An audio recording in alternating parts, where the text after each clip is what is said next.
పరిశుద్ధ గ్రంథం ఛానల్ వీక్షిస్తున్న ప్రతి ఒక్కరిని దేవుని పేరిట వందనాలు తెలియజేసుకుంటున్నాం. ప్రేమ, సంతోషము, సమాధానం సదా మీకు తోడే ఇంటూ నడిపించును గాక. నిన్నటి దినాన కీర్తన గ్రంథం 81వ అధ్యాయం చదువుకున్నాం. ఈరోజు కీర్తన గ్రంథం 82వ అధ్యాయం చదువుకున్నాం.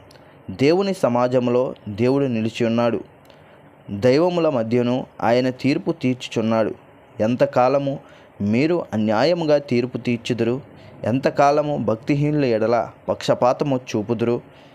పేదలకును తల్లిదండ్రులు లేని వారికి న్యాయము తీర్చుడి, శ్రమగల వారికి దీనులకును న్యాయము తీర్చుడి, దరిద్రులను నిరుపేదలను విడిపించుడి, భక్తిహీనుల చేతిలో నుండి వారిని తప్పించుడి. జనులకు తెలివి లేదు, వారు గ్రహింపరు, వారు అంధకారంలో ఇటు అటు తిరుగులాడుదురు. దేశమునకున్న ఆధారములన్నీ కదులుచున్నవి. మీరు దైవములనియు మీరందరూ సర్వోన్నతిని కుమారులనియు నేనేలా సెలవిచ్చి ఉన్నాను. అయినను ఇతర మనుషులు చనిపోవునట్లు మీరును చనిపోవుదురు, అధికారులలో ఒకడు కూలినట్లు మీరును కూలుదురు.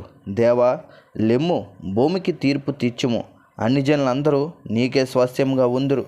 ఇంతటితో కీర్తన గ్రంథం 82వ అధ్యాయం పూర్తయింది. రేపటి దినాన కీర్తన గ్రంథం 83వ అధ్యాయం చదువుకుందాం. ప్రేమ, సంతోషము, సమాధానం సదా మీకు తోడైండి నడిపించును గాక. ఆమేన్.